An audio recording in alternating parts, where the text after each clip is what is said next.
Hey YouTube, it's me, Brandon Colonel. The next knife review that I have for you guys is on the ZT-0801. Now this is a Todd Rexford design, and it's been out for a pretty good amount of time. So, seeing as you've probably gone through a lot of videos just to get to this one, then I'll just get the specs out of the way right now. It has Elmex powdered stainless steel. I'm pretty sure this is 6AL4V titanium for the handle construction. Excuse me. It is not skeletonized in any way whatsoever. Let's see. It has a hardened lock bar steel insert. As you can see with this single screw right here on the lock bar, that actually holds in the insert. And they do a really good job of hiding it, because you can't really see it all that well if you're looking at it from the outside. Now, if you look at it from the inside, it's quite a bit easier to see, especially if you look at the back end. Yeah, you can actually clearly see it right there. And this is also on Kershaw's KVT bearing system, which stands for Kershaw Velocity Technology. And as you can see, it is lightning fast. In the words of Jim Skelton, it flips out like a rape date. I always loved it when he said that. But yeah, it is insanely fast. He actually compared it to a couple of custom flippers that he had, and was saying that the action on this is every bit as good as a couple of his customs. And now let me compare it to a few other knives that I have on bearings. Both of these will also be sporting KVT. This one, not nearly as snappy of a detent, or just snappy of an action overall. It's still fairly smooth, but it's still nowhere near as smooth as on the ZT. And this is the Kershaw Neura. I would honestly recommend this to virtually anybody, but it does not even compare to this one, at least in terms of action. Then here is another ZT, also sporting KVT. This one, it's just about as smooth. It's not quite, but it's just about as smooth, but it's nowhere near as snappy. It doesn't have as good of a detent, and it's nowhere near as quick. This right here is probably the closest comparison of action, because this is insanely quick. And I might actually have to say that this is just a hair snappier. So this is still probably the quickest flipper that I own, but this is just the best action. Because there's just something about this one that feels better when it flies open in the hand, as opposed to the speed of this one. This one is probably going to always be my #1 fastest flipper. But this one has a better detent, and it just feels so much snappier. But there's just something about this one that that just seems to be a bit faster. It might just be the smaller blade. Which, speaking of blades, this is a 3.5-inch blade, and the handle isn't really all that much bigger. I don't remember offhand how long this is, but I would say this is probably about 4 inches, maybe, because there's not too much handle above the top of the blade, which stops right about here. So just this little bump right here is about it. And then there's a little tiny bit on the end of the handle that's not being used. So I would say that the handle is about 4 inches. Like I said, I don't remember offhand, and I don't have my ruler next to me. But yeah, this is a 3.5-inch blade. So that would make it about a 7.5-inch handle. Anywhere from 7.5 to 8 inches overall is really what I give it. But yeah, this is, honestly, it is a phenomenal knife. I paid about $192 for it, and it is absolutely phenomenal.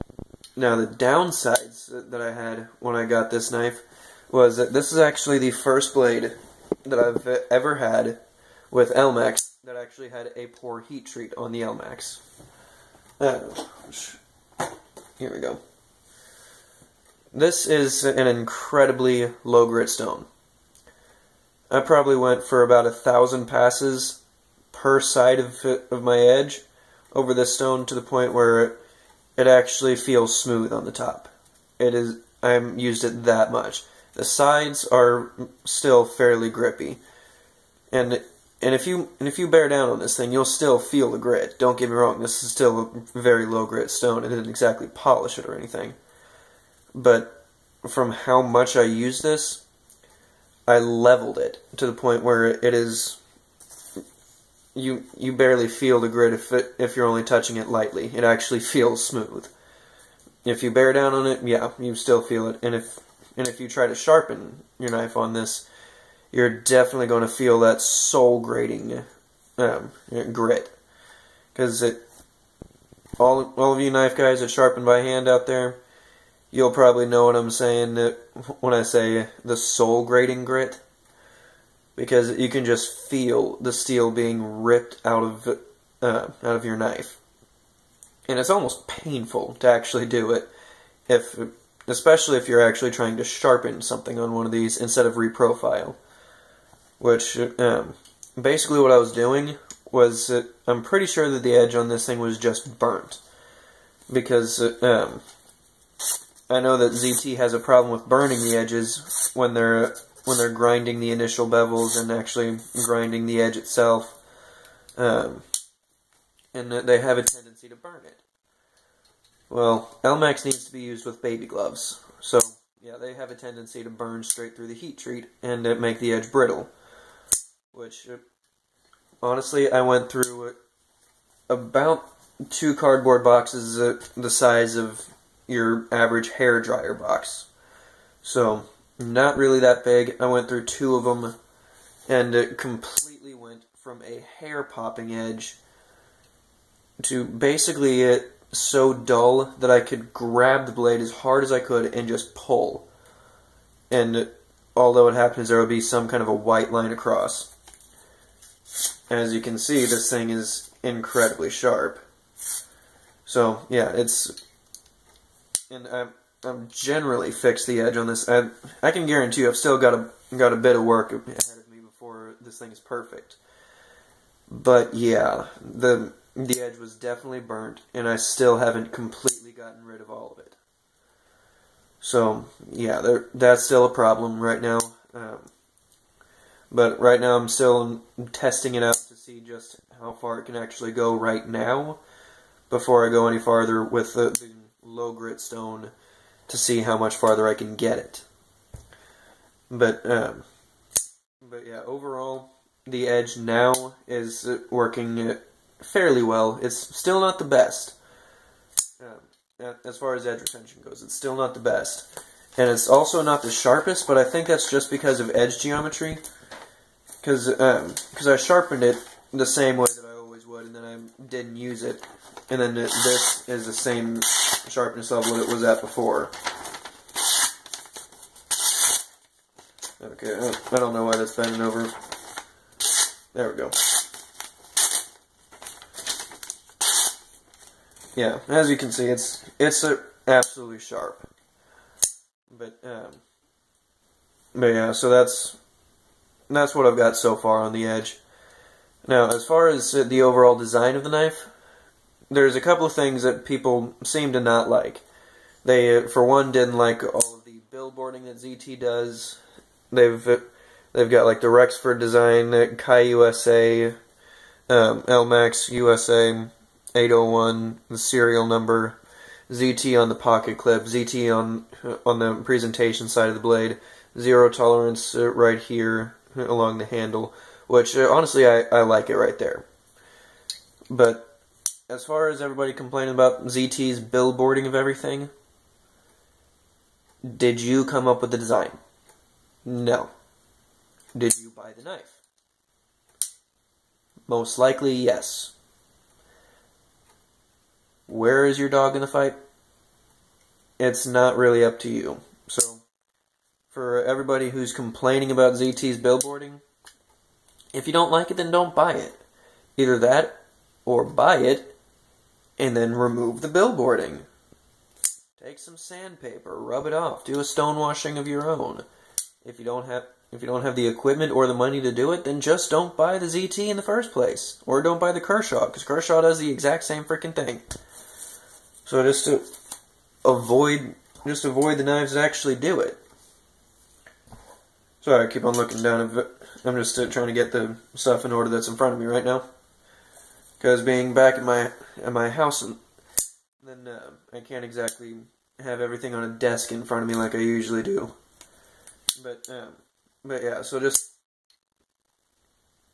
either modify it, send it out to a person who can, or don't buy the ZT because of the billboarding. But otherwise, quit complaining about all the billboarding. That's what ZT does. They have their patent on here because the blade shape, the blade design, everything about it is patented. They take pride in what they do. They take pride in being able to brand their product. It's not a custom. It's not going to be a sterile blade. So stop acting like it needs to be a sterile blade. And quite frankly, I kind of like having a serial number on this thing, showing exactly which one I have, how late I got it. The patent, which this one particularly is not patented, because for one, it's a Rexford design. A custom designer named Todd Rexford is the one who made it, so ZT can't exactly patent it. Let's see if the ones in front of me have patents anywhere on them.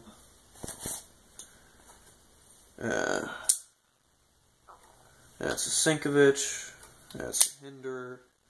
Well, looks like the ones I've got in front of me don't have any kind of patents on them right now. But yeah, it's perfectly okay for me, at least. It's perfectly okay that ZT patents all their stuff and puts the patents on there. Because it's their design. They can do whatever the heck they want with it. Putting the parent company on there. That is their parent company. That shows where it came from. I don't have a problem with it, personally. And then the ZT on the presentation side of the blades. Zero tolerance here. ZT on the pocket clip. Perfectly fine.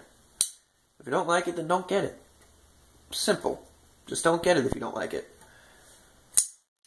But as far as things that I would change, I don't personally care for the super light stonewashing that they did on the blade, which I can't really see it through my viewfinder that well. But yeah, I can't really seem to make that come up too well.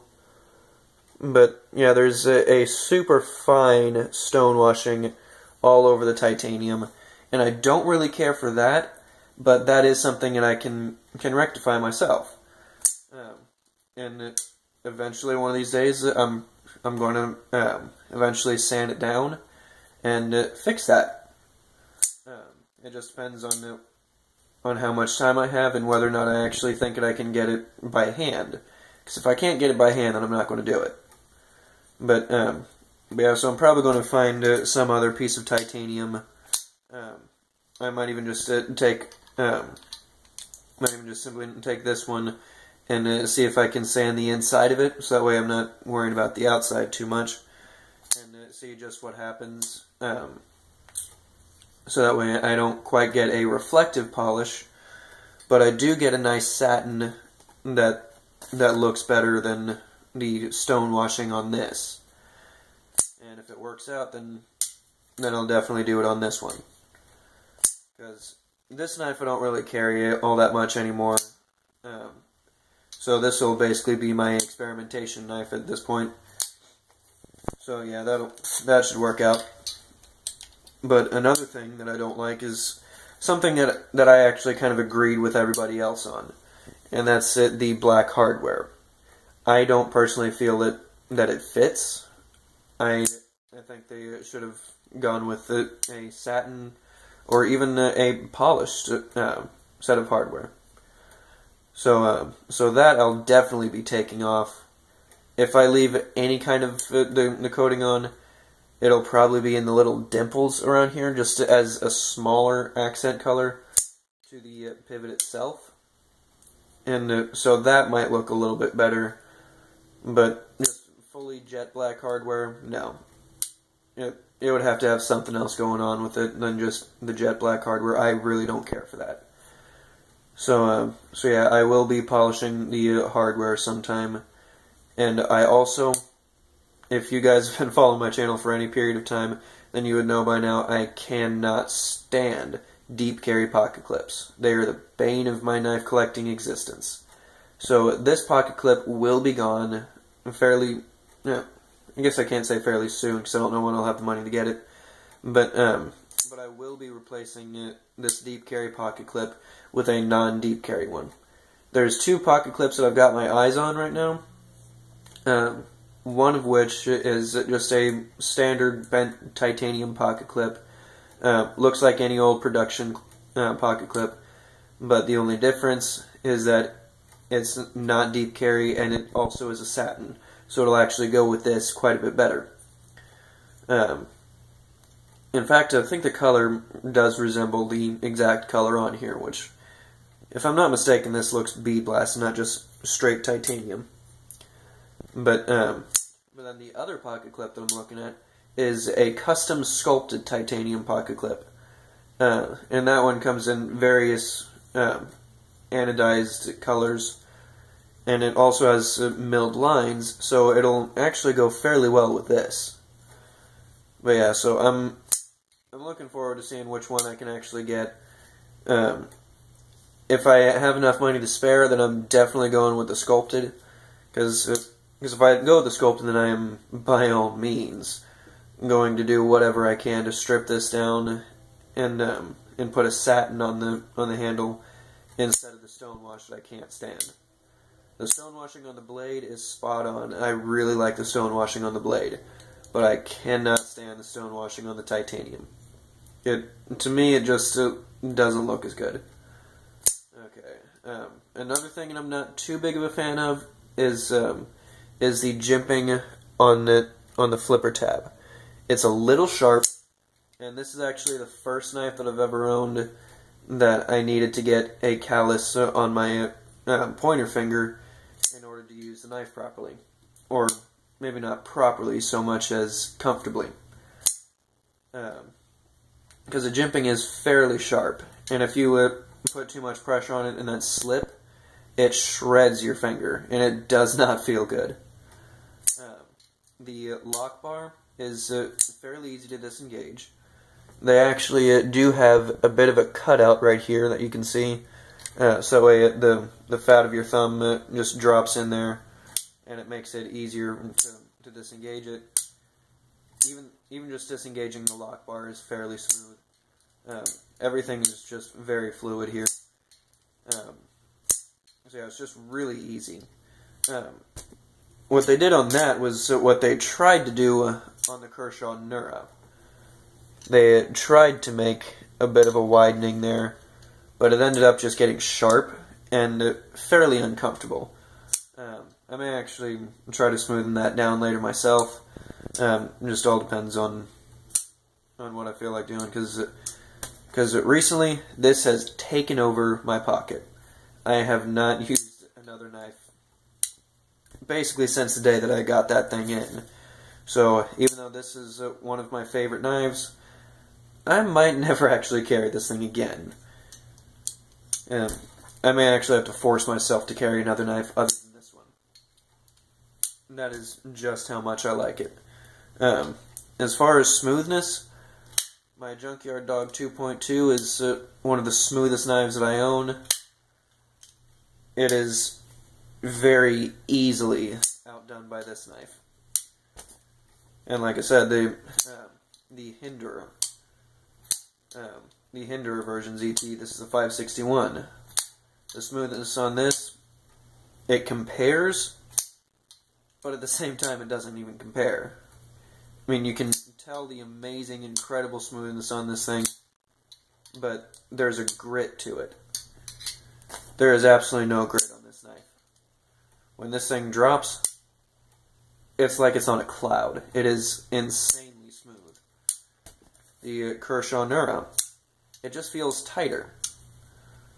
The smoothness is fairly close, but going over the coating, then there's a few more bumps. But it definitely feels tighter than the 801. This one just feels loose. It's smooth, it's snappy, and I really like the action on this. For being a handle with absolutely no skeletonization on here, this is incredibly light for me. Which you'll see that I'm used to carrying these behemoths. These are not exactly light knives, and this is another one that I just recently got. Which I actually ordered this thing sometime before Christmas, actually. But seeing as it got sent to my college address, then I wasn't actually able to pick it up. But, so yeah, review to come on this thing. But, as you can see, this is a big, beefy folder. And it is by no means lightweight. But yeah, so this thing, like all three of these are knives that I would carry around on a regular basis. This thing is lighter than all of them, and it has massive slabs of titanium on there. And none of it's skeletonized. Let's see, the ZT, right here, this is skeletonized. The Kershaw Junkyard Dog, this is skeletonized.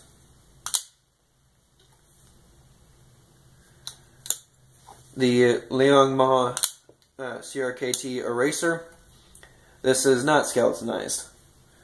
And seeing as steel is definitely heavier than titanium, kind of makes sense that this is fairly heavy. But also they've got these very hefty steel bolsters along with fairly thick stainless steel liners. But this thing, the in-hand feel on it is amazing. I would not expect a knife that looks as fairly blocky as it is to be quite this comfortable. The ergonomics on the back, your thumb just fits right in like a glove. The forward grip is just so comfortable right here that just the simplicity of it, just on this part right here, just conforms to your hand. I mean, as you can see in all of these, there's a fairly ergonomic grip with all kinds of cutouts, but then it makes other handholds fairly uncomfortable. The Nura is actually fairly the same way, like this. It has a very simplistic handle design, so therefore it's comfortable in a myriad of different grips. You can really grip it any way that you want to. And it's the same way with the 801. You can grip this thing any way that you like, and it's comfortable in all of them. Probably the only non-comfortable thing is putting your thumb up here, because that's when it kind of hurts. But yeah, overall, this knife is comfortable from every angle. They've done a very nice chamfering of the edges, so there's no sharp corners on this thing anywhere, except for the jimping and the edge. And along the spine of the knife here. Basically, besides that, there's really no sharp edges anywhere. And so, as far as where your hand actually comes into contact at, everything is nice and rounded. Excuse me. It's nice and rounded, it's smooth. And it's just a joy to hold. When you put it in your pocket, it just disappears. I didn't really expect that, personally. Now, for those of you that may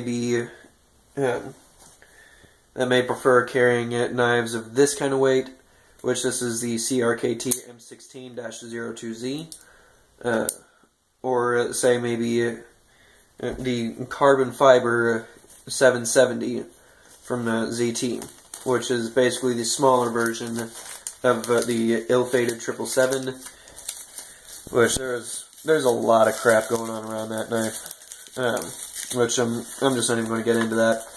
But yeah, maybe you guys are used to carrying the 770 CF, or just maybe a couple of Spydercos. If you're used to carrying a knife like that, then yeah, this thing is probably going to be a brick in the pocket to you. But to me, I'm somebody who's used to carrying knives like this, and the knife that beats out all of them, this thing. I'm used to carrying knives like these. So something like this is incredibly lightweight, and just the slimness of it, it really, really disappears in the pocket, and I don't notice it anymore. There's actually been a couple of times that when I was taking it out just to flip it out and just play with it for a little bit, then I put it down when I got up, forgot to put it in my pocket, and I didn't even know that it was missing, because I'm so used to not feeling it anymore that I didn't even think to check for it when I didn't feel the same weight. Because I can feel the weight in my pocket when I'm carrying this thing. It's very faint and subtle, because I'm just used to the bulge. I'm used to the weight of this, so it really doesn't make that big of a difference to me. And I really don't notice even this. But this, the moment that it gets in my pocket, I barely realize that it's there. And sometimes I have to double and triple check right after I put it in to make sure it's actually there, because I just don't feel it in my pocket. And it's just so slim that if I'm laying down just flat on my back, or just sitting down completely on this thing, I don't even feel it printing on my butt, because as you guys would know, this would be my EDC, and I'd carry this in my back pocket. So sitting on it, there's knives that I carry that would very easily, I would feel it when I sit. This is one of them. I kind of feel it whenever I sit down, or just maybe lean back on a bed or something like that, then I would feel this. This is so slim that I don't feel it. This is another knife that I don't really feel because it's so slim. But there's just something about this that is so incredibly comfortable to carry. It just disappears on you, and you really forget that it's there. But yeah, sooner or later, though, I will be replacing this godforsaken clip, and replacing it with a non-deep carry clip, so that way it's easier to draw from the pocket. Makes it just a little bit quicker. And overall, I'm just going to like it a lot better whenever I finally get that thing. But otherwise, this is a really, really nice knife. I like it a lot. I'd recommend this thing to anybody. And as far as I've heard, this is actually a limited run, so they will be eventually discontinuing this knife.